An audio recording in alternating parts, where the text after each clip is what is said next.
Joy Taylor says Caitlin Clark, not a victim, after latest incident. Joy Taylor has shared her thoughts on the incident involving Caitlin Clark and J.C. Sheldon.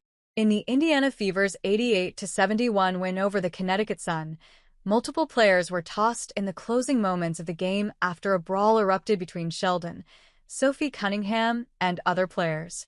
The WNBA was quick to amend the punishments meted out in the immediate aftermath, and Clark was quick to move on from the event. Now, Taylor has made her thoughts known on the kerfuffle, believing that Clark isn't as helpless as fans made her out to be, at least in the situation. In a recent episode of Speak, the 38-year-old shared her view to her fellow co-hosts as they discussed the brawl. Donald Trump moans about not playing golf for 3 weeks while making Iran threat. Stephen A. Smith responds after being caught lying about playing solitaire during NBA Finals game. After a lengthy discussion on how Clark should be acting on the court, Taylor came to the defense of the 23-year-old. Caitlin Clark should act exactly how she's acting, she began. She better have some squabbles. I don't say nothing crazy that I can't back up. Not a single thing. And sometimes somebody bigger than you and stronger than you might, or just catch you slipping, might have a problem with that. And you know what you do? You bust there on the other end of the court, or right there, or put it in her eye, and keep it moving. She's not shy, and she shouldn't be. She shouldn't be any less arrogant. I don't even like the word arrogant. She shouldn't be any less confident than she is. She shouldn't change anything about how she plays. She is not a victim. It is so frustrating to hear this. It's hard, I think, for some people who are new to the WNBA to understand the physicality. You're not watching the NBA. The WNBA is physical. There are fights every night. They're going to fight. It's scrappy. It's extremely physical. You are not watching the NBA. And the refs are, for the most part, going to let it happen.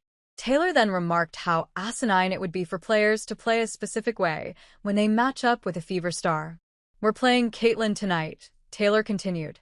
Let's be very demure. Let's make sure that we play very clean basketball. We're going to make sure that we don't touch her too much. If things get physical, just remember, she's the face of the league. Please. It's sprinkled with misogyny. But the bigger point is, she is a professional athlete, and she is one of the best. She's ascending into being the best in the WNBA. She's fine. While Taylor spoke on how Clark can handle herself, Fever head coach Stephanie White placed the onus on the officials, believing they let the game get out of hand. I think it was pretty obvious that stuff was brewing, right? She began to reporters. When the officials don't get control of the ball game, when they allow that stuff to happen, and it's been happening all season long, it's not just this game, it's been happening all season long, this is what happens, right? This is what happens. You've got competitive women who are the best in the world at what they do, right? And when you allow them to play physical and you allow these things to happen, they're going to compete and they're going to have their teammates' backs. It's exactly what you expect out of fierce competition. So I started talking to the officials in the first quarter, and we knew this was going to happen. You could tell it was going to happen. So they got to get control of it. They got to be better. They got to be better.